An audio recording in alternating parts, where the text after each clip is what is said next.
Hello friends, நம்ம favourite சீரியலில் அடுத்து என்ன சுவாரஸ்யமாக நடக்குதுன்னு பார்க்குறீங்க. மல்லிக்கு பெரிய ஒரு ஷாக்குற ஒரு விஷயம் வந்து கிடச்சிருக்கு. அது என்ன அப்படின்னு சொல்லிட்டு பார்த்தீங்கன்னா, இந்த சுடர் இருக்கா இல்லையா, அவளை பற்றின உண்மை எல்லாமே கொஞ்சம் கொஞ்சமாக அவங்களுக்கு தெரிய வருது. ஏன்னா இவ இருந்துக்கிட்டு எப்போ பார்த்தாலும் இந்த வீட்டில் நம்மளை யாருமே மதிக்க மாட்டேங்கிறாங்க, அந்த வீட்டில் இருக்கிறவங்க நம்மளை விழுந்து விழுந்து கவனிச்சாங்க, இங்கே வந்ததுக்கப்புறம் நம்மளை ஒரு நாய்க்கு சோறு வைக்கிற மாதிரி இப்போ ட்ரீட் பண்ணுறாங்க. அதுவும் இல்லாமல் நம்மளை யாரும் மதிக்கிறதே இல்லை. மல்லின்ற ஒரு அடிமை இருக்கிற வரைக்கும் நம்மளை உளுந்து உளுந்து கவனிச்சுக்குவா. நேரத்துக்கு சோறு, அதுக்கப்புறம் நம்மளை ரெடி பண்ணி விடுறது, நம்ம பின்னாடியே சுற்றுறது, நமக்கு என்ன வேணும்னு கேட்குறது அப்படின்னு சொல்லிட்டு எப்போ பார்த்தாலும் என் பின்னாடியே சுற்றிட்டு இருப்பாங்க. அவ பெரிய அடிமன் தான். அது அடிமை மாதிரி தான் நானும் நடத்திட்டு இருந்தேன். ஆனால் இந்த நிஷா இருந்துக்கிட்டு என்னை கண்டுக்கவே மாட்டேங்கிறா. இவளுக்கு சரியான பாடம் போகணும் அப்படின்னு சொல்லிட்டு இவ இருந்துக்கிட்டு என்ன பண்ணலாம் அப்படின்னு சொல்லிட்டு யோசிச்சுனுக்கிறேன். அதுக்கப்புறம் தான் இவளுக்கு அந்த நிஷாவோட ஃபோன் கிடைக்குது. அப்பாடா, எப்படியும் ஃபோன் கிடைச்சிச்சுடா சாமி, இப்போ நம்ம கூட்டத்துக்கு ஃபோனை பண்ணி இங்கே நம்ம சந்தோஷமாக இருக்கோம், எனக்கு எந்த பிரச்சனையும் இல்லை, நீங்கள் எதுக்கும் கவலைப்படாதீங்க அப்படின்னு சொல்லிட்டு அவங்களுக்கு சொல்லணுமே. அதுக்கப்புறம் இங்கே என்னென்ன நடக்குதுன்ற அப்டேட் கொடுத்தா தான் அதுக்கப்புறம் இங்கே எப்படியெல்லாம் ஆட்டியா போடலாம் அப்படின்னு சொல்லிட்டு அவங்க வந்து பிளான் பண்ணுவாங்க. அப்படின்றதுக்காக இந்த ரேணுகா மாதிரி நடிச்சிட்ருக்கால சுடரு இவ வந்துக்கிட்டு பிளான் பண்ணுறா.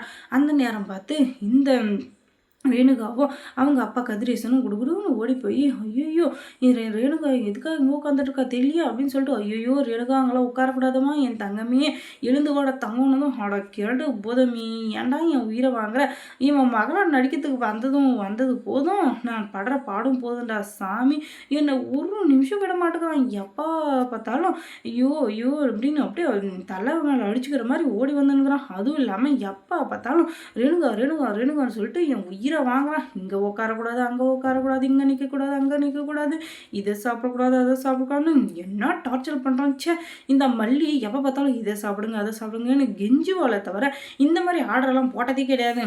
எப்போ பார்த்தாலும் இவன் எதனா ஒன்று சொல்லினேக்கிறான். கேள்ட்டு போதும், இவனை என்ன பண்ணலாம் அப்படின்ட்டு இவன் நினைக்கிறப்ப பின்னாடி நிஷாவும் ஓடி வர, ஐயோ இப்படியெல்லாம் பண்ணாதம்மா, வாமா போகலாம் அப்படின்னு சொல்லிட்டு அவளை பிடிச்சி இழுத்துட்டு போக உடனே அவள் ஆக்டிங் ஆரம்பிச்சிட்டா. நான் எங்கே இருக்கேன் அப்படின்னு சொல்லிட்டு அவள் இவ்வளோ நாள் நடிச்சிருந்தாலே அந்த நடிப்பை திரும்ப ஆரம்பிச்சிட்டா. அதுக்கப்புறமா கீழே போய் உட்காந்துக்கிட்டு இங்கே இருக்கிற வரைக்கும் நம்மளை வந்து இதுங்க ஏதாச்சும் ஒன்று டார்ச்சர் பண்ணிக்கிட்டே இருக்குங்க, ஆனால் இங்கே இருக்கிறது தான் நமக்கு சேஃபு.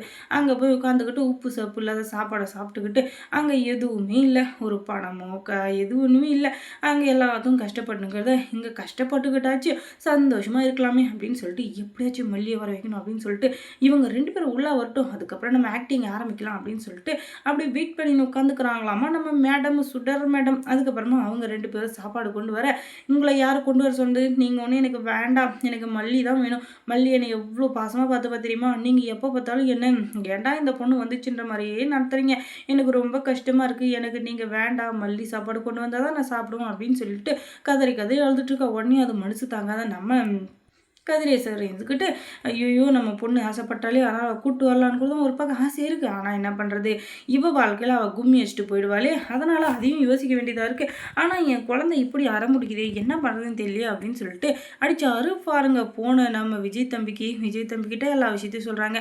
விஜய் தம்பி என்னை மன்னிச்சுக்கோங்க, உங்களை வந்து நான் டிஸ்டர்ப் பண்ணுறேன்னு தயவு செஞ்சு நினைக்காதீங்க, என் பொண்ணு கட்டின புருஷன் உங்களை கூட கேட்கல, பெத்த புள்ள வெண்பாவையும் கேட்கல, ஆனால் என்னவோ தெரியலங்க, இந்த ட்ராமா குயின் இருக்காங்களே நம்ம மல்லி மேடம், அவளை தான் கேட்குறா, மல்லி வந்தால் தான் நான் சாப்பிடுவேன், மல்லி வந்தால் தான் இருப்பேன்னு சொல்லிட்டு எப்போ பார்த்தாலும் மல்லியை பற்றியே பேசிகிட்டு இருக்கேன், நான் என்ன பண்ணுறது அப்படின்னு சொல்ல அதுக்கு ஒரு 2 நிமிஷம் முன்னாடி தான் நம்ம வெண்பா வந்துக்கிட்டு ஸ்கூலுக்கு ரெடி ஆகிட்டு இருக்கிறப்ப அந்த குழந்தை இருந்துக்கிட்டு, டாடா இனிமேல் அந்த புது அம்மா வரமாட்டாங்கல்ல, அவங்க எனக்கு வேண்டாடாடா, அவங்க இருக்கிற இடத்துக்கும் நான் போகல, நான் இங்கேயே இருக்கேன், மல்லி அம்மா வந்து என்னை பாசமாக பார்த்துக்கிறாங்க, ஸ்கூலுக்கு டிஃபன் ரெடி பண்ணி கொடுக்குறாங்க, என்ன ரெடி பண்ணி விடுறாங்க, என்னை இவ்வளோ பாசமாக பார்த்துக்கிறாங்க, ஆனால் அந்த புது அம்மா மேலே எனக்கு கொஞ்சம் கூட அந்த துளி கூட அந்த இது என்ன சொல்லுவாங்க, ஒரு தாய் பாசம் அப்படின்றது இல்லவே இல்லை, எனக்கு எல்லாமே மல்லியம்மா தான், எனக்கு மல்லியம்மாவே போதுண்டாடா அப்படின்னு சொல்லிச்சா. அந்த இதை வந்து அவர் நினச்சி பார்க்குறாரு, நம்ம குழந்தை இப்படி கதறி அழுதுச்சு, நம்ம குழந்தைக்கு நம்ம துரோகம் பண்ணலாமா, அதனால் மல்லியை வந்து இனிமேல் கஷ்டப்படுத்தக்கூடாது, அப்படியே இருந்தாலும் அவளோட விருப்பம் இல்லாமல் அவளை வந்து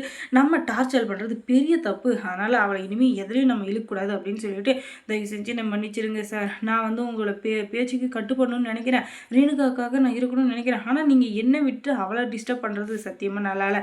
எனக்கே அங்கே இருக்க பிடிக்கல அப்படின்னு சொல்ல வரல. அதுக்காக ரேணுகாவை உங்ககிட்ட ஒப்படைச்சிட்டேன். நீங்கள் தான் அவளை பார்த்துக்கணுமே தவிர மற்றபடி என் வாழ்க்கையில் நீங்கள் குறுக்கிடாதா அப்படின்னு சொல்லிட்டு ஃபோனை வச்சிடுறாரு. அதுக்கப்புறம் மல்லி சீரியலில் என்ன சுவாரஸ்யமாக நடந்திருக்கும் நீங்கள் தெரிஞ்சுக்கணுன்னா நம்ம சேனலில் சப்ஸ்கிரைப் பண்ணுங்கள். அதோட பக்கத்தில் இருக்க அந்த பெல் ஐக்கானையும் கொஞ்சம் கிளிக் பண்ணி விடுங்க. தேங்க்ஸ் ஃபார் வாட்சிங்.